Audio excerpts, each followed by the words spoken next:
वदिष्यामि व्रतं वदिष्यामि सत्यं वदिष्यामि तन्मामवतु तद्भक्तारमवतु अवतु माम् अवतु भक्तारम् ॐ शान्ति शान्ति शान्तिः यस्माज्जातं जगत्सर्वं यस्मिन्नेव प्रलीयते येनेदं धारयते चैव तस्मै ज्ञानात्मने नमः येदि मे गुरुभिः पूर्वं पदवाक्यप्रमाणतः व्याख्याताः सर्ववेदान्तास्तान् नित्यं प्रणतोऽस्म्यहम्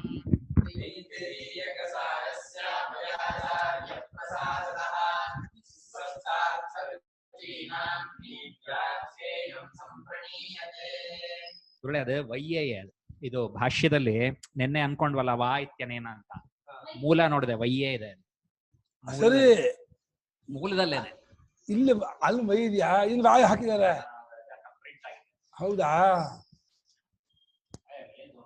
ಮಾಲಿಂತೆ ಪರಾಮೃಷ್ಟ ವಾಯ್ ಇತ್ಯನೇನ ಇದೆ ವೈ ಇತ್ಯನೇನ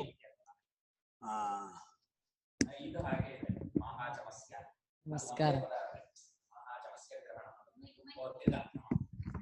ಯಾಕೆ ವಾಪಸ್ ಕೊಟ್ಬಿಡ್ತೀರಿ ಇಲ್ಲ ಇರ್ಲಿ ಕೊಡ್ಬೇಡಿ ಇದು ನಿನ್ನೆ ಮೀನಾ ಅವ್ರು ಕೇಳ್ತಾ ಇದ್ರಲ್ಲ ಮಹಾಚಮಸ್ಯ ಗ್ರಹಣಂ ಅನ್ನೋದು ಒಂದೇ ಪದ ಅದು ಮಹಾಚಮಸ್ಯ ಗ್ರಹಣ ಒಂದೇ ಪದ ಹೌದು ಅಲ್ಲ ನಾನು ನಿನ್ನೆ ಹೇಳಿದೆ ಕೊಡ್ಬೇಡಿ ಅದ್ಯಾಕೆ ಕೊಡಗು ಆಮೇಲೆ ಕೊಡೋಣ ಅಭ್ಯಾಸ ಈಗ ಇಲ್ಲಿ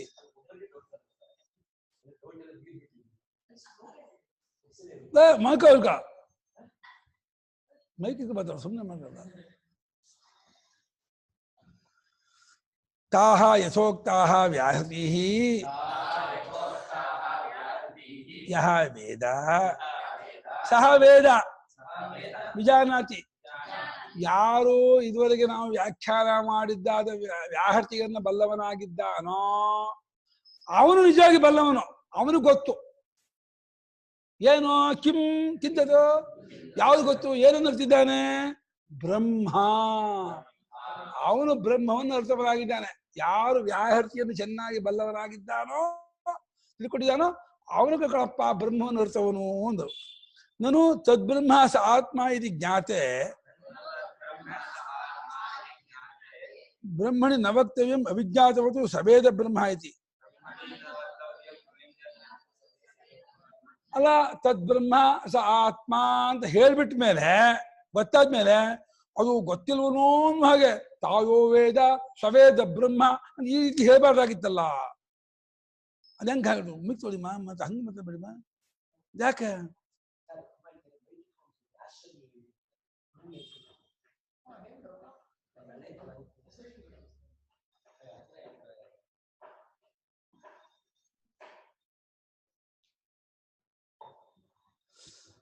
ಹೇಳ್ಬಿಟ್ಟಿದ್ದೀರ ತದ್ಬ್ರಹ್ಮ ಅಂದ್ರೆ ಸ ಆತ್ಮ ಅಂತ ಹೇಳ್ಬಿಟ್ಟಿದ್ದೀರ ಅಷ್ಟೆಲ್ಲ ಹೇಳ್ಬಿಟ್ಟು ತಿಳಿಸ್ಕೊಟ್ಮೇಲೆ ಬ್ರಹ್ಮದ ಬಗ್ಗೆ ಗೊತ್ತಾದ್ಮೇಲೆ ಅದು ಗೊತ್ತಿಲ್ವನೋ ಹಾಗೆ ಅದಂಶನ್ ಮಾಡ್ಕೊಂಡ್ಬಿಟ್ಟು ಯೋ ವೇದ ಸವೇದ ಬ್ರಹ್ಮ ಅಂತ ಏನು ಹೊಸದಾಗಿ ಹೇಳ್ತಿದ್ದೀರಲ್ಲ ಇದು ಸರಿಯಾಗಿಲ್ವಲ್ಲ ಈ ರೀತಿ ಹೇಳಿದ್ದು ಅಂತ ಆಕ್ಷೇಪ ಅದಕ್ಕೆ ತದ್ವಿಶೇಷ ವಿವಕ್ಷತ್ವಾದ ದೋಷ ತದ್ಬ್ರಹ್ಮ ಸ ಆತ್ಮ ಅನ್ನೋದು ಸಾಮಾನ್ಯವಾಗಿ ಹೇಳಿದ್ದು ತಾಯೋ ವೇದ ಸವೇದ ಬ್ರಹ್ಮ ಇನ್ನು ವಿಶೇಷ ಹೇಳ್ಬೇಕಾಗಿದೆ ಅದರ ಬಗ್ಗೆ ಅದನ್ನು ಹೇಳೋಕ್ಕೋಸ್ಕರವಾಗಿ ಅವರನ್ನು ಯಾರು ಸರ್ವನ ಇದ್ದಾನೋ ಅವನು ಕಳಪ್ಪ ಬ್ರಹ್ಮಾರ್ಥವನು ಅಂತ ಹೇಳಿ ಇನ್ನೊಮ್ಮೆ ಅದನ್ನು ಅನುವಾದ ಮಾಡ್ತಿರೋದು ಆ ವ್ಯಾಹೃತಿ ಬ್ರಹ್ಮದಲ್ಲಿರ್ತಕ್ಕಂತಹ ವಿಶೇಷವನ್ನ ನಿಮ್ಗೆ ತಿಳಿಸ್ಕೊಡ್ಬೇಕು ಅದಕ್ಕೋಸ್ಕರವಾಗಿ ಅದನ್ನು ಯಾರು ಬಲ್ಲವನೋ ಅವನು ಬಲ್ಲವನಪ್ಪ ಅಂತ ಇನ್ನೊಮ್ಮೆ ಹೇಳ್ತಾ ಇದೀವಿ ಹೊರತು ಇದೇನು ತಪ್ಪಿಲ್ಲ ಅಂದ್ರು ಸತ್ಯಂ ವಿಜ್ಞಾತಂ ಚತುರ್ಥ ವ್ಯಾಹೃತ್ಯಾತ್ಮ ಬ್ರಹ್ಮ ಇತಿ ಹೌದು ಇದು ಗೊತ್ತಾಗಿತ್ತು ಯಾವುದು ನಾಲ್ಕನೇ ವ್ಯಾಹೃತಿಯ ಸ್ವರೂಪದವನಾದ ಆತ್ಮನಾದ ಮಹಾ ಅನ್ನೋದು ಬ್ರಹ್ಮ ಅಂತ ಗೊತ್ತಾಯ್ತು ಆದರೂ ನತು ತದ್ವಿಶೇಷ ಹೃದಯಾಂತರೋಪಲಭ್ಯತ್ವಂ ಮನೋಮಯತ್ವಾದಿಷ್ಟ ಗುರುಗಳೇ ಪೇಜ್ ನಂಬರ್ 47-43 ಶಾಂತಿ ಶಾಂತಿ ಸಮೃದ್ಧಂ ಇತ್ಯೇವಮಂತಹ ಶಾಂತಿ ಸಮೃದ್ಧಂ ಇತ್ಯೇವಮಂತಹ ವಿಶೇಷಣ ವಿಶೇಷ ರೂಪಃ ವಿಶೇಷಣ ವಿಶೇಷ ರೂಪಃ ಧರ್ಮಪೂಗಃ ಧರ್ಮಪೂಗಃ ವಿಜ್ಞಾಯತೆ ಇತಿ ವಿಜ್ಞಾಯತೆ ಇತಿ ತದ್ವಿವಕ್ಷು ಹಿ ಶಾಸ್ತ್ರಂ ತದ್ವಿವಕ್ಷು ಹಿ ಶಾಸ್ತ್ರಂ ಅವಿಜ್ಞಾತಮಿವ ಬ್ರಹ್ಮ ಮತ್ವಾ ವಿಜ್ಞಾತಮಿವ ಬ್ರಹ್ಮ ಮತ್ವಾ ಸವೇದ ಬ್ರಹ್ಮ ಇತ್ಯಾಹ. ಸವೇದ ಬ್ರಹ್ಮ ಇತ್ಯಾಹ. ಚತುರ್ಥ ವ್ಯಾಹೃತ್ಯಾತ್ಮನು ಬ್ರಹ್ಮನು ಅಂತೇಳಿ ಗೊತ್ತಾಗಿರೋದು ನಿಜ. ಆದ್ರೆ ಅದರ ವಿಶೇಷ ಏನೋ, ಅವನು ನಮ್ಮ ಹೃದಯದೊಳಗೆ ಇರ್ತಕ್ಕವನು, ಅವನು ಇಲ್ಲೇ ತೋರ್ಬರುವವನು ಅನ್ನೋದೆಲ್ಲ ಗೊತ್ತಿಲ್ಲ. ಸಯ ಏಷೋಂತರ ಹೃದಯಾಕಾಶ ತಸ್ಮಿನ್ ಅಯಂ ಪುರುಷೋ ಮನೋಮಯ ಅಮೃತೋ ಹಿರಣ್ಮಯ ಅಂತರೇಣ ತಾಲುಕೆ ಇದೆಲ್ಲ ಗೊತ್ತಾಗಿಲ್ಲ. ಈ ವಿಚಾರ ಹೇಳಬೇಕು. ಅದಕ್ಕೋಸ್ಕರವಾಗಿ ತದ್ವಿಶೇಷ ಅಂದ್ರೆ ಆ ಮನೋಮಯನಾಗಿರ್ತಕ್ಕಂತಹ ಬ್ರಹ್ಮ, ವ್ಯಾಹೃತಿಮಯನಾದ ಬ್ರಹ್ಮ, ಮಹಃ ಅನ್ನುವಂಥ ಬ್ರಹ್ಮ, ಮಹಃ ಅನ್ನುವಂಥ ಬ್ರಹ್ಮದ್ದೆಲ್ಲ ವಿಶೇಷವೇನುಂಟು, ಹೃದಯದೊಳಗೆ ತೋರ್ಬರೋದು, ಅವನು ಮನೋಮಯತ್ವಾದಿ ಗುಣಗಳಿಂದ ಕೂಡ್ಕೊಂಡವನಾಗಿದ್ದಾನೆ, ಅವನಲ್ಲಿ ಶಾಂತಿ ಸಮೃದ್ಧವಾಗಿದೆ ಎಂಬವರೆಗಿರ್ತಕ್ಕಂತಹ ಈ ವಿಶೇಷಣ ರೂಪವಾಗಿರ್ತಕ್ಕಂತಹ ಧರ್ಮಗಳ ಸಮೂಹ. ಪೂಗ ಅಂದ್ರೆ ಸಮೂಹ, ಧರ್ಮ ಪೂಗ ಅಂದ್ರೆ ಧರ್ಮ ಸಮೂಹ. ಅನೇಕ ಗುಣೋಪೇತನಾಗಿದ್ದಾನೆ ಆ ವ್ಯಾಹೃತಿ ಬ್ರಹ್ಮ. 8 ಗುಣಗಳಿಂದ ಕೂಡ್ಕೊಂಡವನಾಗಿದ್ದಾನೆ. ಅಷ್ಟು ಗುಣಗಳಿಂದ ಕೂಡಿಸ್ಕೊಂಡು ಅವನನ್ನು ಉಪಾಸನೆ ಮಾಡಬೇಕು. ಬರೀ 4 ವ್ಯಾಹೃತಿ, ಅದಕ್ಕೆ ಮಹಾನು ಬ್ರಹ್ಮ ಅದನ್ನು ತಗೊಂಡ್ಬಿಟ್ಟು ಆಯ್ತು ಅಂತ ತಿಳ್ಕೋಬೇಡಿ. ಅದಕ್ಕೆ 2 ಅನ್ವಾಕು ಸೇರಿ 1 ಅನ್ವಾಕ. ಆ ಧರ್ಮಪೂಗವು ಇಲ್ಲಿ ಮುಂದೆ ಗೊತ್ತಾಗುತ್ತದೆ ಅಂತ. ಆದ್ದರಿಂದ ತದ್ವಿವಕ್ಷು ಯಾವ ಲಿಂಗ? ನಪುಂಸಕಲಿಂಗ. ಹೇಗೆ ಶಬ್ದ? ವಿವಕ್ಷುನಿ ವಿವಕ್ಷುನಿ ಅದನ್ನು ಹೇಳಬೇಕೆಂದುಕೊಂಡದ್ದಾಗಿ ಶಾಸ್ತ್ರವು ನಿಮ್ಗೆ ಗೊತ್ತಿಲ್ವನೂ ಹಾಗೆ ಇಟ್ಕೊಂಡು ತಾಯೋ ವೇದ ಸವೇದ ಬ್ರಹ್ಮ, ಅವುಗಳನ್ನು ಯಾರು ಇದ್ದಾನೋ ಅವನಿಗೆ ಬ್ರಹ್ಮ ಗೊತ್ತು ಮತ್ತೆ ಹೇಳ್ತಾ ಇದೆ. ಒಂದ್ಸಲ ಹೇಳಿದೆ ತದ್ಬ್ರಹ್ಮ ಸ ಆತ್ಮ ಅಂತ. ಅದು ತಾಯೋ ವೇದ ಸವೇದ ಬ್ರಹ್ಮ ಯಾಕೆ ಹೇಳ್ತು ಅಂತಂದ್ರೆ ಆ ಧರ್ಮಪೂಗವನ್ನು ಹೇಳಬೇಕು. ಅದು ನಿಮ್ಗೆ ಗೊತ್ತಾಗಿಲ್ಲ, ಅದನ್ನು ತಿಳ್ಕೊಂಡ್ರೆ ಪೂರ್ತಿ ತಿಳ್ಕೊಂಡಂಗೆ ಆಗುತ್ತೆ ಅಂತ ಹೇಳ್ಬೇಕು ಅಂತ ಅಪೇಕ್ಷೆಯಿಂದ ಈ ರೀತಿ ಹೇಳ್ತಾ ಇದೆ. ನಿಮ್ಗೆ ಗೊತ್ತಿಲ್ಲವನೂ ಹಾಗೆ ಇಟ್ಕೊಂಡು ಹೇಳ್ತಾ ಇದೆ ಅಷ್ಟೇ. ಅಥವಾ ನ ದೋಷ, ಅದು ಇಲ್ಲಿ ಏನು ತಪ್ಪೇನಿಲ್ಲ, ದೋಷವೇನಿಲ್ಲ. ಅಂದ್ರೆ ಯೋ ಹಿ ವಕ್ಷ್ಯಮಾಣೇನ ಧರ್ಮಪೂಗೇನ ಯೋ ಹಿ ವಕ್ಷ್ಯಮಾಣೇನ ಧರ್ಮಪೂಗೇನ ವಿಶಿಷ್ಟಂ ಬ್ರಹ್ಮ ವೇದ ವಿಶಿಷ್ಟಂ ಬ್ರಹ್ಮ ವೇದ ಸವೇದ ಬ್ರಹ್ಮ ಇತ್ಯಭಿಪ್ರಾಯ. ಸವೇದ ಬ್ರಹ್ಮ ಇತ್ಯಭಿಪ್ರಾಯ. ಯಾರು ಮುಂದೆ ಹೇಳುವಂತಹ ವಕ್ಷ್ಯಮಾಣ ಅಂದ್ರೆ ಮುಂದೆ ಹೇಳುವಂತಹ ಗುರುಗಳೇ, ಇದ್ರದ್ದು ಸ್ವಲ್ಪ ಇದೆ ಹೇಳಿ ಗುರುಗಳೇ. ಭಾಷ್ಯದ ಭಾಗ 36 ಅದು ಕೊನೆಯ ವಾಕ್ಯ. 30 ಅದೇ ಕೊನೆಯ ವಾಕ್ಯ ಆಗಿದೆ. 37 ಶುರು ಆಗುತ್ತೆ ಇವಾಗ. ಕೊನೆಯ ವಾಕ್ಯ ಓದ್ತಾ ಇದ್ದೀನಿ. ಯಾವಾತನು ವಕ್ಷ್ಯಮಾಣೇನ ಧರ್ಮ ಪೂಗೇನ ಮುಂದೆ ಹೇಳುವಂತಹ ಗುರು ಸಮೂಹದಿಂದ. ಎಲ್ಲೆಲ್ಲ ಇಟ್ಕೊಕೊಡುದು ಅಂದ್ಮೇಲೆ ಸಾರ್ ಮ್ಯೂಟ್ ಮಾಡ್ಕೊಳ್ಳಿ ಸಾರ್. ವಕ್ಷ್ಯಮಾಣಿ ಧರ್ಮ ಪೂಗೇನ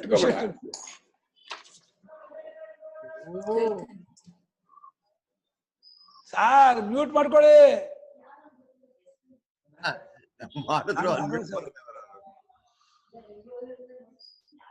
ಗೊತ್ತಾಯ್ತು, ಅವರೆಲ್ಲ ಮ್ಯೂಟ್ ಮಾಡ್ಕೊಂಡವ್ರಿಗೆ ಹೇಳ್ಬೇಕು. ಗೊತ್ತಾಯ್ತು.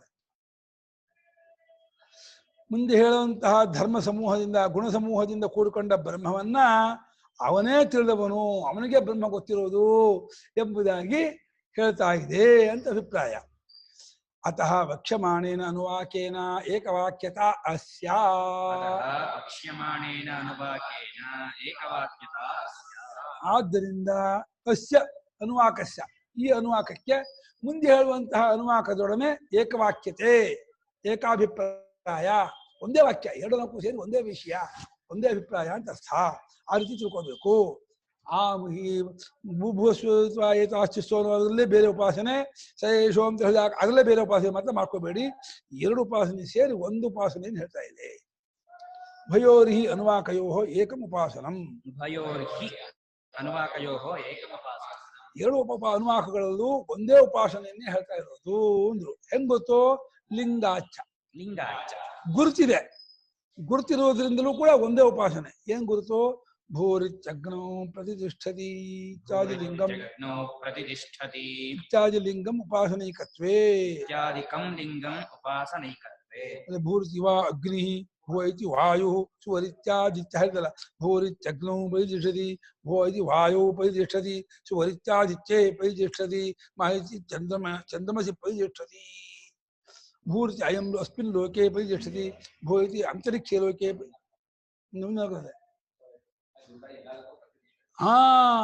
ಪರಿತಿಷ್ಠ ಒಂದು ಹೇಳಿದ್ರೆ ಅದು ಎಷ್ಟಕ್ಕೂ ಅನುಷಂಗವಾಗುತ್ತೆ. ಭೂ ಅಂತ ಹೇಳ್ಬಿಟ್ಟು ಅವನು ಆ ವ್ಯಾಹೃತಿಯನ್ನ ಈ ಲೋಕ ಭಾವನೆ ಮಾಡಿದ್ರಿಂದ ಈ ಲೋಕ ಅಗ್ನಿ ಋಗ್ವೇದ ಪ್ರಾಣ, ಅಂತರಿಕ್ಷ ಲೋಕ ವಾಯು ಸಾಮ ಅಪಾನ, ಸ್ವರ್ಗಲೋಕ ಆದಿತ್ಯ ಯಜಸ್ಸು ವ್ಯಾನ, ಆಮೇಲೆ ಅನ್ನ ಒಂದು ಮೊದಲು ಆದಿತ್ಯ ಚಂದ್ರ ಬ್ರಹ್ಮ ಅನ್ನ, ಈ ರೀತಿ ನಿಂತ್ಕೊಂಡ್ಬಿಟ್ಟು ಜಗದಾತ್ಮ ರೂಪವನ್ನೇ ಪಡ್ಕೊಂಡ್ಬಿಡ್ತಾನೆ ಉಪಾಸಕ. ಈ ರೀತಿ ಅವನು ಭೂ ಅಂತ ಹೇಳ್ತಾ ಅವನು ದೇಹತ್ಯಾಗ ಮಾಡುವಾಗ ಆ ವ್ಯಾಹೃತಿ ಬ್ರಹ್ಮೋಪಾಸನೆ ಮಾಡ್ತಾ ಮಾಡ್ತಾ ಮಾಡ್ತಾ ಭೂಹೂ ಅಖಂಡ ಭೂಮಿಯೆಲ್ಲ ತಾಲಾಗ್ಬಿಡ್ತಾನೆ. ಭೂವಹ ಅಂತ ಹೇಳ್ಬಿಟ್ಟು ಇಡೀ ಅಂತರಿಕ್ಷನೂ ವ್ಯಾಪಿಸ್ಕೊಂಡ್ಬಿಡ್ತಾನೆ.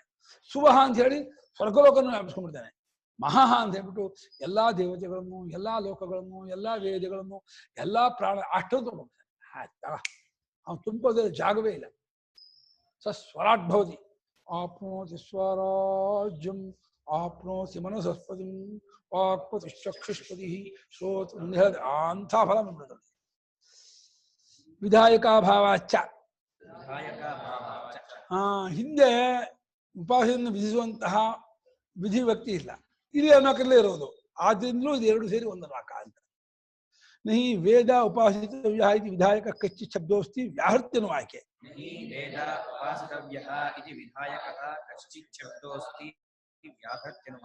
ಹಾಗೆ ಹಿಂದೆ ಭೂರ್ಭುವ ಸುರತವಾ ಏತಾಶ್ಚಿಸ್ರೋ ವ್ಯಾಹೃತ್ಯ ಅನ್ನೋ ನಾಕದಲ್ಲಿ ವೇದಾನು ಕ್ರಿಯಾಪದವಾಗಲಿ ಉಪಾಸಿತವ್ಯ ಅನ್ನುವಂತಹ ಆ ತವ್ಯ ಪ್ರತ್ಯವಾಗಲಿ ಯಾವುದೇ ಒಂದು ವಿಧಾಯಕವಾದ ಶಬ್ದವೂ ಇಲ್ಲ ಅಲ್ವೇ? ಯಾಕಿಲ್ಲ? ಇದೆಯಲ್ರಿ ಆಯೋವೇದ ವಕ್ಷ್ಯಮಾಣಾರ್ಥತ್ವ ನೋಪಾಸನ ಭೇದಕ. ಅದು ಆಯೋವೇದ ವಿಧಾಯಕ ಶಬ್ದ ಅಲ್ಲ. ಇವನ್ ಯಾರು ತಿಳ್ಕೊಂಡು ಮುಂದೆ ಮಗನ ಹೇಳಂಗೆ ಮಾಡ್ತಾನೋ ಅಂತ ಮುಂದೆ ಹೇಳಬೇಕಾದ ಅನುವಾಕದಲ್ಲಿ ಹೇಳತಕ್ಕದ್ದಾದ ವಿಚಾರವನ್ನು ವಿಧಾನ ಮಾಡೋಕ್ಕೋಸ್ಕರವಾಗಿ ಅದನ್ನ ತಾಯೋವೇದ ಅನುಕರ್ಷಣೆ ಮಾಡ್ತಾ ಇರೋದ್ರಿಂದ ಅದು ವಿಧಾಯಕ ಶಬ್ದ ಅಲ್ಲ. ಅದು ಭಾಷ್ಯಕಾರರೇ ಇದನ್ನ ಅರ್ಥ ಮಾಡಬೇಕು. ಅದು ತಾಯೋವೇದ ಅಂತಿದ್ರು ಕೂಡ ಅದನ್ನು ಯಾರು ತಿಳ್ಕೊಳ್ತಾನೋ ಆ ತಿಳ್ಕೊಂಡು ಮುಂದಿನ ಹೇಳ ಹಂಗೆ ಉಪಾಸನೆ ಮಾಡ್ತಾನೋ ಅಲ್ಲಿದೆ ವಿಧಾಯಕ ಶಬ್ದ ಯೋಗ್ಯೋಪಾಸ್ವ ಅಂತ. ವಕ್ಷ್ಯಮಾಣಾರ್ಥತ್ವಂಚ ತದ್ವಿಶೇಷ ವಿವಕ್ಷತ್ವಾತ್ ಇತ್ಯಾದಿನ ಉಕ್ತಂ. ತಾಯೋವೇದ ಅನ್ನುವಂಥದ್ದು ಮುಂದಿನ ಅನುವಾಕದಲ್ಲಿ ಹೇಳಬೇಕಾಗಿರುವಂತಹ ವಿಶೇಷಕ್ಕೋಸ್ಕರವಾಗಿರುವಂತಹದ್ದಾದ್ರಿಂದ ಆ ವಿಶೇಷವನ್ನು ಹೇಳಬೇಕು ಅಂತ ಅನ್ಕೊಂಡಿರೋದ್ರಿಂದ ತಾಯೋವೇದ ಅಂತ ಹೇಳಿದೆ ಅಂತ ಆದ್ರಿಂದ ಅದೇನು ದೋಷವಿಲ್ಲ, ಅದು ಹೊಂದತ್ತೆ. ಅದು ಆ ರೀತಿಯಾಗಿ ಹೇಳಿದ್ದು ತಪ್ಪೇನಿಲ್ಲ. ಮುಂದಿನ ಅನುವಾಕವನ್ನು ಕೂಡಿಸ್ಕೊಂಡು ಎರಡು ಅನುವಾಕವನ್ನು ಒಂದು ಮಾಡಿಕೊಂಡು ಉಪಾಸನೆ ಮಾಡಬೇಕು ಅನ್ನೋಕ್ಕೋಸ್ಕರವಾಗಿ ತಾಯೋವೇದ ಅಂತ ಹೇಳ್ಕೊಳ್ತಾ ಇದೆ ಅಷ್ಟೇ. ಸರ್ವೇ ದೇವಾ ಅಸ್ಮೈ ಆಯ್ತಲ್ಲ, ಓದಾಯ್ತಲ್ವಾ? ಓದಿಲ್ವಾ? ಯಾವ್ದನ್ನು ಓದಿಲ್ಲ? ಭಾಷೆ ಓದಿಲ್ಲ ಸರಿ, ಮಂತ್ರ ಓದಿಲ್ವಾ? ಮಂತ್ರ ಭಾಷೆ ಓದ ನಂಗೆ ಓದಿಲ್ವಾ? ಆ ಹಿಂದಿನ ಮಂತ್ರ ಇದಕ್ಕೆ ಮಂತ್ರ ಓದ. ಸರ್ವೇ ದೇವಾ ಅಸ್ಮೈ ಏವಂ ವಿದುಷೇ ಅಂಗಭೂತಾಃ ಆವಹಂತಿ ಆನಯಂತಿ ಬಲಿಂ. ಸರ್ವೇ ಅಸ್ಮೈ ದೇವಾ ಬಲಿಮಾವಹಂತಿ ವಾಕ್ಯ ಇದೆ. ಅಸ್ಮೈ ಉಪಾಸಕಾಯ ಸರ್ವೇ ದೇವಾಃ ತ್ರಯಸ್ತ್ರಿಂಶತ್ ಕೋಟಿಭೂತಾಃ ದೇವಾಃ ಬಲಿಂ ಸ್ವಕೀಯಂ ಉತ್ತಮಂ ವಸ್ತು ಆನಯಂತಿ. ತಮ್ಮದಾಗಿರ್ತಕ್ಕಂಥ ಶ್ರೇಷ್ಠ ವಸ್ತುಗಳನ್ನ ಇವನಿಗೆ ತಂದ್ಕೊಡ್ತಾರಂತೆ. ಎಲ್ಲಾ ದೇವತೆಗಳು ಅಂದ್ರೆ ಇಂದ ದೇವತೆಗಳನ್ನು ಈ ಉಪಾಸಕನಿಗೆ ಅಂಗವಾದವಾಗಿ ತಂದ್ಕೊಡ್ತಾರೆ. ಬಲಿಯನ್ನು ಕಪ್ಪ ಕಾಣಿಕೆಯನ್ನು ಒಪ್ಪಿಸ್ತಾರೆ. ಅವರು ತಮ್ಮ ಇದನ್ನು ಇದು ಮಾಡ್ತಾರೆ. ಸ್ವರಾಜ್ಯ ಪ್ರಾಪ್ತು ಸತ್ಯಾಮಿತ್ಯರ್ಥ. ಯಾವಾಗ ಉಪಾಸಕನಾಗಿದ್ದಾಗಲ್ಲ, ಉಪಾಸಕನು ದೇಹ ಬಿಟ್ಟು ಸ್ವರಾಜ್ಯ ಪ್ರಾಪ್ತಿ ಆಗಲಾಗಿ ಅವತ್ತು ತಂದ್ಕೊಡ್ತಾರೆ. ಉಪಾಸಕನಾಗಿದ್ದಾಗ ಇಲ್ಲಿಯೇ ತಂದು ಕೊಟ್ಬಿಡ್ತಾರೆ ಮಾತ್ರ ಅನ್ಕೋಬೇಡಿ. ಸ್ವರಾಜ್ಯ ಪ್ರಾಪ್ತವು ಸತ್ಯಾಂ ದೇಶಿಕ ಭಾಷೆಗಾರರು ಏನು ಇಲ್ಲಿ ತಂದು ಕೊಡೋದು ಕಣ್ಣಿಲ್ವಲ್ಲ ಕಾಣಲ್ವಲ್ಲ ಅಂತಂದ್ರೆ ಸಾಯಿ ಉಪಾಸನೆ ಮಾಡಿ ಸತ್ತೋಗು ಆಮೇಲೆ ನೋಡಿ ಗೊತ್ತಾಗತ್ತೆ. ಅಯ್ಯೋ ಉಪಾಸನೆ ಮಾಡಿ ಸಾಯ್ಬೇಕಾ ಉಪಾಸನೆ ಮಾಡಲ್ಲ ಅಂತಾನೆ. ಅಲ್ಲ ಕಣೋ, ಸಾಯೋದು ನಿತ್ಯ, ಸಾಯಲೇಬೇಕು, ಉಪಾಸನೆ ಮಾಡಿ ಸತ್ರೆ ಅಂತ ಶಾಸ್ತ್ರ. ಅತೀಂದ್ರಿಯತ್ವ ಶಾಸ್ತ್ರ ನೋಡಿ, ಮೈಕಿದೆ ಮಾಡ್ಕೊಂಡ್ಬಿಡ್ತೀರ ನೀವು. ತಪ್ಪು, ತುಂಬಾ ತಪ್ಪದು. ಕೊಡ ಅಲ್ಲೇ ಆಮೇಲೆ ಸಿಗುತ್ತೆ ಅನ್ನೋದಕ್ಕೆ ಪ್ರೂಫ್ ಏನು ಅಂತ ಕೇಳಿದೆ. ಅದಕ್ಕೆ ಶಾಸ್ತ್ರವೇವ ನ ಪ್ರಮಾಣಂ ಅತೀಂದ್ರಿಯತ್ವಾತ್ ವಿಷಯಸ್ಯ.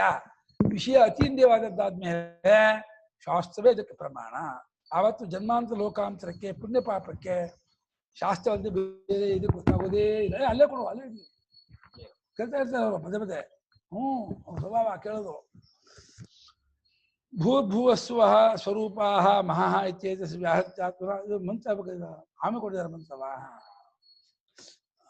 ಭೂರ್ಭುವಸ್ವ ಸ್ವರೂಪಾ ಮಹಾ ಇತ್ಯೇತಸ್ ವ್ಯಾಹತ್ಯಾತ್ಮನೋ ಬ್ರಹ್ಮಣಃ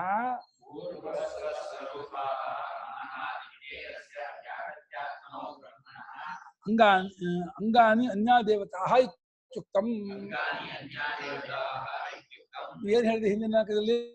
ಭೂಹು ಭುವಃ ಸುವಃ ಅನ್ನುವಂತಹ ಈ ಮೂರು ಸ್ವರೂಪವಾಗಿರ್ತಕ್ಕಂತಹ ಮಹಃ ಅನ್ನುವಂತಹ ವ್ಯಾಹೃತ ಸ್ವರೂಪವಾದ ಬ್ರಹ್ಮಕ್ಕೆ ಎಲ್ಲಾ ದೇವತೆಗಳು, ಎಲ್ಲಾ ಲೋಕಗಳು, ಎಲ್ಲಾ ವೇದಗಳು, ಎಲ್ಲಾ ಪ್ರಾಣಿಗಳು ಅಂಗ ಅಂದ್ಬಿಟ್ರಿ ಅಲ್ವಾ? ಇವಾಗ ಯಸ್ಯ ತಾಹ ಅಂಗಭೂತಾಹ ತಸ್ಯ ಏತಸ್ಯ ಬ್ರಹ್ಮಣಃ ಸಾಕ್ಷಾತ್ ಉಪಲಬ್ಧ್ಯರ್ಥಂ ಉಪಾಸನಾರ್ಥಂಚ ಹೃದಯಾಕಾಶ ಸ್ಥಾನಮುಚ್ಯತೆ. ಶಾಲಗ್ರಾಮೈವ ವಿಷ್ಣೋ. ಯಾವ ಆ ಮಹಾಬ್ರಹ್ಮಕ್ಕೆ ಎಲ್ಲಾ ಲೋಕಗಳು, ವೇದಗಳು, ಪ್ರಾಣಗಳು ಅಂಗವಾಗಿವೆಯೋ ಆ ಬ್ರಹ್ಮದ್ದರ ನೇರಾಗಿ ಕಂಡುಕೊಳ್ಳುವುದಕ್ಕಾಗಿ, ಆ ಬ್ರಹ್ಮವನ್ನ ನೇರಾಗಿ ಗೊತ್ತು ಮಾಡಿಕೊಳ್ಳುವುದಕ್ಕೋಸ್ಕರವಾಗಿ ಒಂದು ಜಾಗವನ್ನು ಹೇಳಬೇಕು, ಉಪಾಸನೆ ಮಾಡಬೇಕು, ಜಾಗ ಹೇಳಬೇಕು. ಉಪಾಸನೆ ಆ ಹೃದಯವೆಂಬ ಆಕಾಶವೆಂಬ ಸ್ಥಾನವನ್ನ ಹೇಳಾಗತ್ತೆ. ಹೇಗೆ ಶಾಲಿಗ್ರಾಮದಲ್ಲಿ ವಿಷ್ಣು ಭಾವನೆ ಮಾಡ್ತೀವೋ ಆ ಹೃದಯಾಕಾಶದಲ್ಲಿ ಈ ವ್ಯಾಹೃತಿ ಬ್ರಹ್ಮೋಪಾಸನೆ ಮಾಡಬೇಕು. ಸಾಕ್ಷಾತ್ ಪರಮಾತ್ಮನ್ನೇ, ಬುದ್ಧಿ ಸಾಕ್ಷಿಯಾಗಿರ್ತಕ್ಕಂತಹ ಪರಮಾತ್ಮನನ್ನೇ ಮಹಃ ಅನ್ನುವಂತಹ ಬ್ರಹ್ಮ ಅಂತ ಹೇಳಿ, ಮಹಃ ಓಂಕಾರ ಅಂತ ಹೇಳಿ ಅದರಿಂದ ಕರೆಸ್ಕೊಂಡವರು ಅಂತ ಹೇಳ್ತಾ ಅವನನ್ನ ಅಲ್ಲಿ ಭಾವನೆ ಮಾಡ್ತಾ ಮಾಡ್ತಾ ಆ ಮಹಃ ಎಂಬ ಓಂಕಾರ ರೂಪವಾಗಿರ್ತಕ್ಕಂತಹ ಹೃದಯಾಕಾಶದಲ್ಲಿರ್ತಕ್ಕಂತಹ ಪರಮಾತ್ಮನ್ನ ಈ ವ್ಯಾಹೃತಿ ಅವಧನಾಗಿದ್ದಾನೆ, ವ್ಯಾಹೃತಿ ರೂಪದವನಾಗಿದ್ದಾನೆ, ಸರ್ವಲೋಕಾತ್ಮಕನಾಗಿ, ಸರ್ವವೇದಾತ್ಮಕನಾಗಿ, ಸರ್ವದೇವಾತ್ಮಕನಾಗಿ, ಸರ್ವಪ್ರಾಣಾತ್ಮಕನಾಗಿ, ಜಗದಾತ್ಮನಾಗಿದ್ದಾನೆ ಎಂದು ಉಪಾಸನೆ ಮಾಡಬೇಕು ಅಂತ ಹೇಳಿ ಅದಕ್ಕೊಂದು ಜಾಗವನ್ನು ಹೇಳಬೇಕು ಅನ್ನೋಕ್ಕೋಸ್ಕರವಾಗಿ ಮುಂದಿನ ಅನುವಾಕ ಅದಕ್ಕೋಸ್ಕರ ಬರ್ತಾ ಇದೆ. ಗುರುಗಳೇ, ಇಲ್ಲಿ ದಹರಾಕಾಶದ ಉಪಾಸನೆಗೂ ಇದಕ್ಕೂ ಅಲ್ಲಿ ದಹರಾಕಾಶ ಎರಡಕ್ಕೂ ಹೇಳಿದ್ದಾರೆ. ಇಲ್ಲಿ ಮಹತ್ವ ಉಪಾಸನೆ ಹೇಳುವಾಗ ಇದಕ್ಕೂ ಅದಕ್ಕೂ ಏನು ವ್ಯತ್ಯಾಸ ಇದೆ? ಆ ಗುಣಗಳೇ ಬೇರೆ, ಈ ಗುಣಗಳೇ ಬೇರೆ. ಅಲ್ಲ, ಗುರುಗಳು ಬೇರೆ, ಸರಿ, ಅದೇ ಉಪಾಸನೆ ಬೇರೆ. ಗುಣಭೇದತ್ತ ವಿದ್ಯಾಭೇದ ತೀರ್ಮಾನ ಮಾಡಿದ ಸೂತ್ರಭಾಷ್ಯದಲ್ಲಿ ಆ ಪರಮಾತ್ಮನ ಒಬ್ಬನೇ ಆದ್ರೂ ಕೂಡ ಗುಣಗಳು ಬೇರೆ ಬೇರೆ ಆದಾಗ ಉಪಾಸನೆಗಳು ಬೇರೆ ಬೇರೆ ಆಗತ್ತೆ, ಉಪಾಸನೆ ಒಂದೇ ಆಗೋದಿಲ್ಲ. ದಹರಾಕಾಶದಲ್ಲಿ ಆತ್ಮ ಅಪಹತ ಪಾತ್ಮ ಬೀಜರೋ ವಿಮೃತ್ಯು ವಿಶೋಕೋ ವಿಜಿಗತ್ಸೋ ವಿನಾಶ ಸತ್ಯಕಾಮ ಸತ್ಯ ಸಂಕಲ್ಪ ಆ ರೀತಿ ಬರುತ್ತೆ. ಇಲ್ಲಿ ಭೂ ಸುಹ ಅಂತ ಹೇಳಿ ವ್ಯಾಹೃತಿ ಸ್ವರೂಪ ಅಂತ ಹೇಳಿ ಈ ಗುಣಗಳನ್ನು ಹೇಳ್ತಾರೆ. ಒಂದೇ ಪರಮಾತ್ಮನನ್ನ ಅಧಿಕಾರಿ ಭೇದ ದೃಷ್ಟಿಯಿಂದ ಬೇರೆ ಬೇರೆ ಗುಣಗಳನ್ನು ಕೊಟ್ಟು ಬೇರೆ ಬೇರೆ ಉಪಾಸನೆ ಹೇಳೋದು ಒಂದು ಶಾಸ್ತ್ರದ ಒಂದು ಮರ್ಯಾದೆ ಇದು. ಅಲ್ಲ, ಬೇರೆ ಬೇರೆ ಫಲಗಳು ಬರುತ್ತೆ ಅದಕ್ಕೆ. ಹೌದು, ಅಲ್ಲ, ಆ ಸಾಕ್ಷಾತ್ಕಾರ ಒಂದೇ ಫಲ, ಅದರಿಂದ ಇದು ಹೋಗೋದು ಸಾಕ್ಷಾತ್ಕಾರ ಫಲ ಆಗ್ಬಿಟ್ಟು ಅವರಿಗೆ ಬ್ರಹ್ಮಲೋಕವೇ ಪ್ರಾಪ್ತಿ, ಸತ್ಯಲೋಕ, ಹಿರಣ್ಯ ಲೋಕ ಪ್ರಾಪ್ತಿ. ಎಲ್ಲ ಉಪಾಸನೆಗೂ ಅರಿಮ ಸರ್ವಾಸಾಮ ವಿರೋಧ ಶಬ್ದಾನುಮಾನಾಭ್ಯಾಮ ಸೂತ್ರದಲ್ಲಿ ಎಲ್ಲಾ ಅಹಂಗ್ರಹೋಪಾಸನೆಗೂ ಬ್ರಹ್ಮಲೋಕವೇ ಪ್ರಾಪ್ತಿ ತೀರ್ಮಾನ ಮಾಡಿದ್ದಾರೆ. ಆದ್ರೆ ಅಪ್ರತೀಕಾಲಂಬನ ನೇತಿ ಬಾದಾಯಣ ಸೇವನ್ ತದ್ದರುಶನ ಪ್ರತೀಕೋಪಾಸನೆ ಬಿಟ್ಟು, ಆದ್ರೆ ಪ್ರತೀಕೋಪಾಸನೆ ಓಂಕಾರೋಪಾಸನೆ ಪ್ರತೀಕೋಪಾಸನೆ ಆದರೂ ಅಥವಾ ಪಂಚಾಗ್ನಿಜ ಪ್ರತೀಕೋಪಾಸನೆ ಇದು ಇನ್ನೊಂದು ಯಾವುದು ಇದಕ್ಕೆ ಆಹತ್ಯವಾದ ಇದೆಯಲ್ಲ, ಪ್ರತೀಕೋ ಒಂದು ಪ್ರತೀಕೋಪಾಸನೆಗೂ ಬ್ರಹ್ಮಲೋಕವನ್ನು ಹೇಳ್ಬಿಟ್ಟಿದೆ. ಅದಕ್ಕೆ ಹೆಚ್ಚು ಆಹತ್ಯವಾದ ತತ್ವ ವಸ್ತು ಭಾಷೆಗೆ ಒಪ್ಕೊಂಡ್ಬಿಟ್ರು. ಅಲ್ಲಿ ಕಾಲ ವ್ಯತ್ಯಾಸ ಆಗುತ್ತೆ. ಬ್ರಹ್ಮ ಕಾಲ ಅಂದ್ರೆ ಅಲ್ಲಿ ಬ್ರಹ್ಮಲೋಕದಲ್ಲಿ ಕಲ್ಪಾಂತರದವರೆಗೂ ಇರ್ತಾರೆ ಅನ್ನುವಂತ ಒಂದು ಕಾಲದ ನಿಮಿತ್ತ ಇದೆಯಲ್ಲ, ಅದು ಬದಲಾಗುತ್ತಾ ಇದಕ್ಕೂ ಫಲದಲ್ಲಿ? ಇಲ್ಲ, ಅಲ್ಲಿನ ಇದು ಫಲದಲ್ಲಿ ಬದಲಾವಣೆ ಆಗಲ್ಲ. ಇವರಿಗೆ ಈ ಉಪಾಸನೆಯಿಂದ ಎಷ್ಟು ದಿವಸ ಇರ್ಬೇಕು ಅಷ್ಟು ದಿವಸ ಇದ್ದೇ ಇರ್ತಾರೆ. ಇವರ ಉಪಾಸಕರ ತೀವ್ರತೆ ಎಷ್ಟಿದೆ ಅಷ್ಟಿದ್ದೇ ಇರ್ತಾರೆ. ಅದೇನು ವ್ಯತ್ಯಾಸ ಆಗಲ್ಲ. ಈ ವ್ಯಾಹತಿ ಬ್ರಹ್ಮನ ಉಪಾಸನೆ ಅಂದ್ರೆ ಹಿರಣ್ಯ ಗರ್ಭೋಪಾಸನೆನಾ ಗುರುಗಳೇ? ಅಲ್ಲ, ಧಾರಾಕಾಶದಲ್ಲಿರ್ತಕ್ಕಂತಹ ಪರಮಾತ್ಮನನ್ನೇ ವ್ಯಾಹರ್ತಿ ರೂಪದೇವನಾಗಿದ್ದಾನೆ ಎಂದು ಉಪಾಸನೆ ಮಾಡೋದು. ಅಂದ್ರೆ ವ್ಯಾಹರ್ತಿ ಅವಯವ, ಭೂಹು ಅನ್ನೋ ತಲೆ, ಭುವಃ ಅನ್ನೋದು ನಡುಮೈ, ಸ್ವಹ ಅನ್ನೋ ಪಾದ. ಭೂಹು ಅನ್ನೋದಲ್ಲಿ ಎಲ್ಲಾ ವೇದಗಳು, ಎಲ್ಲಾ ಲೋಕಗಳು, ಎಲ್ಲಾ ದೇವತೆಗಳು, ಎಲ್ಲಾ ಇದು ಸೇರ್ಕೊಂಡಿದೆ ಅಂತ ಎಲ್ಲ ಭೂಹು ಭುವ ಸ್ವಹದಲ್ಲಿ ಆ ರೀತಿ ಮಾಡ್ಕೊಂಡು ಅದೆಲ್ಲ ಮಹಾನ್ ಪರಮಾತ್ಮನ ಉಪಾಸನೆ ಮಾಡಿ ಸಾಕ್ಷಾತ್ಕಾರ ಮಾಡ್ಕೊಳ್ಳೋ ಸಾಧ್ಯತೆ ಇದೆ ಅಂತ ಆಗುತ್ತಲ್ವಾ? ಪರಮಾತ್ಮನ ವ್ಯಾಹತಿ ಬ್ರಹ್ಮೋಪಾಸನೆ, ಇದು ಹಿರಣ್ಯ ಗರ್ಭೋಪಾಸನೆ ಅಂತ. ಪರಮಾತ್ಮ ವ್ಯಾಹತಿ ಬ್ರಹ್ಮ ರೂಪದಿಂದ ಉಪಾಸನೆ. ಕೇಳಿದ್ ನಾನು, ವ್ಯಾಹತಿ ಬ್ರಹ್ಮ ಅಂದ್ರೆ ಹಿರಣ್ಯ ಗರ್ಭೋಪಾಸನೆನಾ ಅಂತ. ಹಾಗೇನಿಲ್ಲ, ಹಿರಣ್ಯ ಗರ್ಭ ಬೇಕಾಗ ವಿರಾಟ್ ಪುರುಷ ಬ್ರಹ್ಮ ಹೇಗೆ ಹಿರಣ್ಯ ಗರ್ಭ ಅಲ್ವಾ, ವ್ಯಾಹತಿ ಬ್ರಹ್ಮ ಇನ್ನೊಂದು ಬ್ರಹ್ಮ ಉಂಟು. ಬ್ರಹ್ಮ ವಿಶ್ವಸಜೋ ಧರ್ಮೋ ಮಹಾನ್ ಅವ್ಯಕ್ತಮೇವ ಚ ಉತ್ತಮಾಂ ಸಾತ್ವಿಕೀ ಮೇತಾಂ ಗತಿ ಮಾಹುರ್ಮನೀಷಿಣಃ ಅಂತ ಧರ್ಮಾಭಿಮಾನಿ ದೇವತೆ ಬ್ರಹ್ಮ, ವಿಶ್ವಸಿಟ್ಟು, ಆಮೇಲೆ ಇದು ಹಿರಣ್ಯ ಗರ್ಭ, ಪ್ರಾಣ, ಅಂತ ಬೇರೆ ಬೇರೆ ರೂಪದಿಂದ ಉಪಾಸನೆ ಉಂಟು. ಶಾಂಡಿಲ್ಯ ವಿದ್ಯೆ ಬೇರೆ, ದಾರೋಪಾಸನೆ ಬೇರೆ, ವೈಶ್ವಾದರ ವಿದ್ಯೆ ಬೇರೆ, ಇದು ವ್ಯಾಹೃತಿ ಬ್ರಹ್ಮೋಪಾಸನೆ ಬೇರೆ. ಗುಣದಿಂದ ಬೇರೆ ಆಗುತ್ತೆ. ದೇವತೆ ಮತ್ತೆ ಪರಮಾತ್ಮ, ಗಾಯತ್ರಿ ಉಪಾಸನೆಯಲ್ಲೂ ಪರಮಾತ್ಮನೇ ಉಪಾಸನೆ ಮಾಡೋದು. ಅದು ಗಾಯತ್ರಿ ಬ್ರಹ್ಮವು ಆಗೋದು ಯಾರು? ಸಾಕ್ಷಾತ್ಕಾರ ಆಗೋದು ಆ ದೇವತೆ. ಯಾವ ಬ್ರಹ್ಮನ ಉಪಾಸನೆ ಮಾಡ್ತಾನೋ ಆ ಬ್ರಹ್ಮ ಸಾಕ್ಷಾತ್ಕಾರ ಮಾತ್ರ ಅಷ್ಟೇ. ದೇಶ ಪರಮಾತ್ಮನ್ ಕುರಿತು, ಆದ್ರೆ ಸಾಕ್ಷಾತ್ಕಾರ ಪ್ರತೀಕ. ಆ ಫಲ ಮಾತ್ರ ಎಲ್ರಿಗೂ ಬ್ರಹ್ಮಲೋಕ ಸಮಾನ, ಹೆಣ್ಣಿಗ ಬಲೋಕ. ತಸ್ಮಿನ್ ಹಿ ತದ್ಬ್ರಹ್ಮ ಉಪಾಸ್ಯಮಾನಂ ಮನೋಮಯತ್ವಾದಿ ಧರ್ಮ ವಿಶಿಷ್ಟಂ ಸಾಕ್ಷಾತ್ ಉಪಲಭ್ಯತೆ. ಪ್ರಾಣಾವಿವ ಆಮಲಕಂ. ಆಮೇಲೆ ಬಿಲ್ವಪತ್ರ ಅಲ್ಲಿದ್ರು ಪ್ರಾಣವಿವ, ಪ್ರಾಣ ಬಿಟ್ರ ಪ್ರಾಣವಿವ. ಅಮ್ಮ ನೀವು ಮೀಟ್ರು ಮಾತಾಡ್ಬೇಕು, ಹಂಗ ಒಳ್ಳೆ. ನೀವ್ ಹೇಳಿದ್ದು ವಿರಾಟ್ ರೂಪ, ಹಿರಣ್ಯ ಗರ್ಭ ರೂಪ, ವ್ಯಾವೃತಿ ರೂಪ ಎಲ್ಲಾ ಫಲನೂ ಬ್ರಹ್ಮ ಲೋಕನೇ. ಆಮೇಲೆ ಇದು ಓಂಕಾರ ಮಾತ್ರ ಅದು ಬ್ರಹ್ಮಲೋಕವೇ. ಬ್ರಹ್ಮನೇ. ಉಪಾಸನೆಗೆಲ್ಲ ಬ್ರಹ್ಮಲೋಕ ಸಮಾನ. ಸೂತ್ರ ಭಾಷೆ ಪಾಠಕ್ಕೆ ಬರ್ಬೇಕಾಯ್ತು. ನೋಡಿ ಹಬ್ಬ ಮ್ಯಾಕ್ ಇಟ್ಟು ಹೇಳಿ.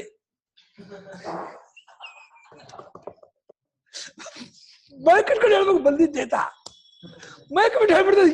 ಏನು ಕೂತಿದ್ದಾನೆ ಅವನು, ಅಮೃತನಾಗಿದ್ದಾನೆ, ನಾಶರಹಿತನಾಗಿದ್ದಾನೆ, ಹಿರಣ್ಮಯ ಅಂದ್ರೆ ಜ್ಯೋತಿರ್ಮಯನಾಗಿದ್ದಾನೆ, ಬಂಗಾರದಂತೆ ನಿಗಿ ನಿಗಿ ನಿಗಿ ಹೋಗ್ತಾನೆ, ಅಂದ್ರೆ ಸ್ವಯಂ ಪ್ರಕಾಶನಾಗಿದ್ದಾನೆ, ಸ್ವಯಂ ಜ್ಯೋತಿಯಾಗಿದ್ದಾನೆ. ಮತ್ತು ಅಂತರೇಣ ಅದ ಪುರುಷೋ ಹಿರಣ್ಮಯ ಆಯ್ತಲ್ಲ. ತಾಲೂಕನ ಎರಡು ಕಪಾಲ, ಇದು ಅಂತರೇಣ ನಡುವೆ ಭಾಗದಿಂದ ಅವನು ಏಷಃ ಯಾವ ಈ ಕಿರ್ನಾಳಿಗೆ ಹಿಂದ್ಗಡೆಯಲ್ಲಿ ಸ್ತನ ಇವ ಅವಲಂಬತೆ, ಸ್ತನದಂತೆಯೇ ಒಂದು ಕಿರ್ನಾಳಿಗೆ ಜ್ಯೋತಿ ಬಿದ್ದಿದೆಯೋ ಅದ ಹಿಂದ್ಗಡೆಯಲ್ಲಿ ಆ ಕಿರ್ನಾಳಿಗೆ ಇದೆಯಲ್ಲ, ಅದು ಒಂದಿಷ್ಟು ಜ್ಯೋತಿ ಬಿದ್ದಿಲ್ಲ, ಅದು ಸ್ತನದಿಂದ ಇದೆ ಅಂತ ಇದು. ಅದ ಹಿಂದ್ಗಡೆಯಲ್ಲಿ ಅವಲಂಬನೆ ಇಂದ್ರ ಯೋನಿ, ಆ ಪರಮಾತ್ಮನ ಪಡ್ಕೊಳ್ಳೋಕೆ ಮಾರ್ಗ, ಯೋನಿದೆ ಮಾರ್ಗ. ಇಲ್ಲಿ ಆ ಪರಮಾತ್ಮಗಳ ಮಾರ್ಗ ಅಲ್ಲಿರ್ತಕ್ಕದ್ದಾಗಿದೆ. ಯತ್ರ ಎಲ್ಲಿ ಅಸೌವನ ಈತನು ಕೇಶಾಂತೋ ವಿವರ್ತದೆ, ಕೇಶದ ಬೇರೆವರೆಗೂ ಕೂಡ ಹೃದಯದಿಂದ ಹೊರಟಂತಹ ಆ ಮಾರ್ಗ ಅಲ್ಲಿವರೆಗೂ ಇದೆ. ವ್ಯಪೋಹ್ಯ, ಅಲ್ಲಿಂದ ಆ ಉಪಾಸಕ ವ್ಯಪೋಹ್ಯ ಶೀರ್ಷಕ ಬಾಲೆ, ಈ ತಲೆಯ ಇದನ್ನ ಪಟಾನು ಹೊಡ್ಕೊಂಡ್ಬಿಡ್ತಾನೆ.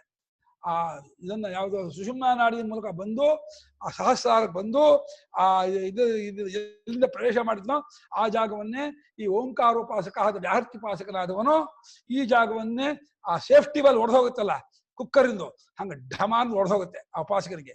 ವ್ಯಪೋಹ್ಯನ ಹೊಡ್ಕೊಂಡ್ಬಿಟ್ಟು ಕಪಾಲ ಬಿಟ್ಕೊಂಡು ಅವನು ಭೂಹನ ಉಪಾಸನೆ ಮಾಡಿದ್ದರ ಬಲದಿಂದ ಅಖಂಡ ಭೂಮಿಯನ್ನು ತುಂಬಿಡ್ತಾನೆ.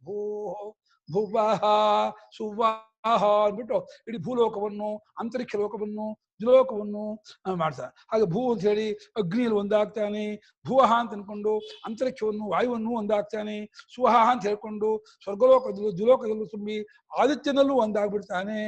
ಮಹಾ ಅಂತ ಹೇಳಿ ಆ ಸತ್ಯ ಬ್ರಹ್ಮ ಹಿರಣ್ಯಲೋಕದ ಬ್ರಹ್ಮ ಬ್ರಹ್ಮ ಅಲ್ಲಿ ಹೋಗಿ ಸೇರ್ಕೊಂಡ್ಬಿಡ್ತಾನೆ, ಆ ಬ್ರಹ್ಮದಲ್ಲೂ ಒಂದಾಗ್ತಾನೆ. ಆಮೇಲೆ ಏನಾಗ್ತಾನೆ, ಸ್ವರಾಜ್ಯಮಾಪ್ನೋತಿ, ಅಖಂಡ ಬ್ರಹ್ಮಾಂಡಕ್ಕೆ ಚಕ್ರವರ್ತಿ ಆಗ್ಬಿಡ್ತಾನೆ. ಸ್ವರಾಜ್ಯವನ್ನು ಪಡೆದ ಅವನೇ ಸ್ವಯಮೇವ ರಾಜ,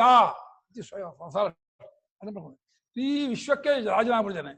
ಅಷ್ಟೇ ಅಲ್ಲ, ಇಡೀ ಸಮಸ್ತ ಎಲ್ಲರ ಮನಸ್ಸಿಗೂ ಪತಿ ಆಗ್ತಾನೆ, ಎಲ್ಲರ ಮನಸ್ಸನ್ನು ಕಂಟ್ರೋಲ್ ಮಾಡ್ತಾನೆ. ಅದರಿಂದ ಯಾರ ಮನಸ್ಸು ಬೇಕಾದ್ರೂ ಒಳಗೆ ಇಳ್ಕೊಂಡ್ಬಿಡ್ತಾನೆ. ಯಾರಲ್ಲಿ ಬೇಕಾದ್ರೂ ಇಳ್ಕೊಳಕ್ ಸಾಕ್ತಿ ಇದೆ, ಸಮರ್ಥ ಇದೆ ಅವನಿಗೆ. ಎಲ್ಲರ ನಮ್ಮ ಪುಸ್ತಕ ಓದುವ ಹಾಗೆ ನಮ್ಮ ಮನಸ್ಸನ್ನು ಓದ್ಬಿಡ್ತಾನೆ ಅವನು.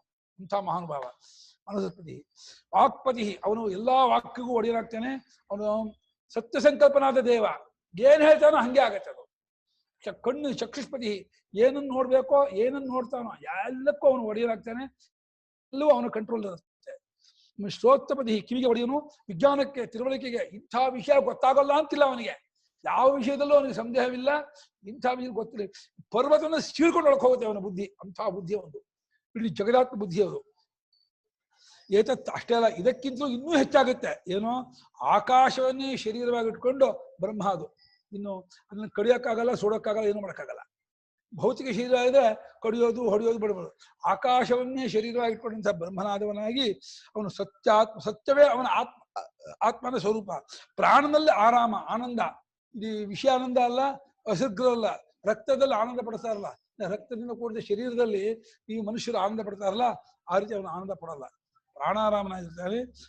ಅವನ ಮನಸ್ಸು ಅವಾಗಲೂ ಆನಂದದಲ್ಲೇ ತೇಲ್ತಾ ಇರುತ್ತೆ, ನಿರಂತರ ಆನಂದ ಅವನಿಗೆ. ಆನಂದ, ಸಮೃದ್ಧವಾದ ಶಾಂತಿ, ಅಮೃತ ಸ್ವರೂಪವನ್ನು ಪಡ್ಕೊಳ್ತಾನೆ ಅಂತ. ಈ ರೀತಿಯಾಗಿರ್ತಕ್ಕಂತಹ ಈ ಬ್ರಹ್ಮವನ್ನ ಇಲ್ಲಿ ಪ್ರಾಚೀನ ಯೋಗ್ಯನೇ ಶಿಷ್ಯನಿಗೆ ಸಂಬೋಧನೆ. ಅದನ್ನ ಈ ಬ್ರಹ್ಮನ ಈ ರೀತಿ ಉಪಾಸನೆ ಮಾಡಪ್ಪ ಅಂತ. ಪ್ರಾಚೀನ ಯೋಗ್ಯ ಅಂದ್ರೆ ಹಿಂದಿನ ಜನ್ಮದಲ್ಲಿ ಮಾಡಿದ್ದಾದ ಕರ್ಮಫಲವನ್ನು ಅನುಭವಿಸೋದಕ್ಕೆ ತಕ್ಕವನಾಗಿ ಬಂದವನೇ ಇದನ್ನ ಉಪಾಸನೆ ಮಾಡೋದು. ಎಲ್ರಿಗೂ ಅದು ಇದಾಗತ್ತೆ, ನಮ್ಗೆಲ್ರಿಗೂ ಇದು ಅಪ್ಲೈ ಆಗತ್ತೆ. ನಾವೆಲ್ಲ ಹಿಂದೆ ಮಾಡಿದ್ದಾಗಿರುವ ಪುಣ್ಯ ಪಾಪವನ್ನು ಅನುಭವಿಸೋದಕ್ಕೆ ತಕ್ಕವರಾಗಿ ಬಂದವರಾದ್ರಿಂದ ನಾವು ಪ್ರಾಚೀನ ಯೋಗ್ಯರೇ. ಎಲ್ಲರೂ ಈ ರೀತಿ ಉಪಾಸನೆ ಮಾಡ್ರಿ ಅಂತ. ನಾಳೆ ಭಾಷೆ 35 ಆಯ್ತಲ್ಲ.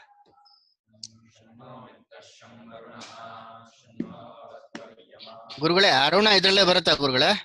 ಅಯ್ಯೋ, ಸಾಧ್ಯವೇ ಇಲ್ಲ. ಅರುಣ ಬೇರೆ, ಇದು ಬೇರೆ. ಅರುಣ ಬೇರೆ, ಕಿರಣ ಬೇರೆ, ವರುಣ ಬೇರೆ.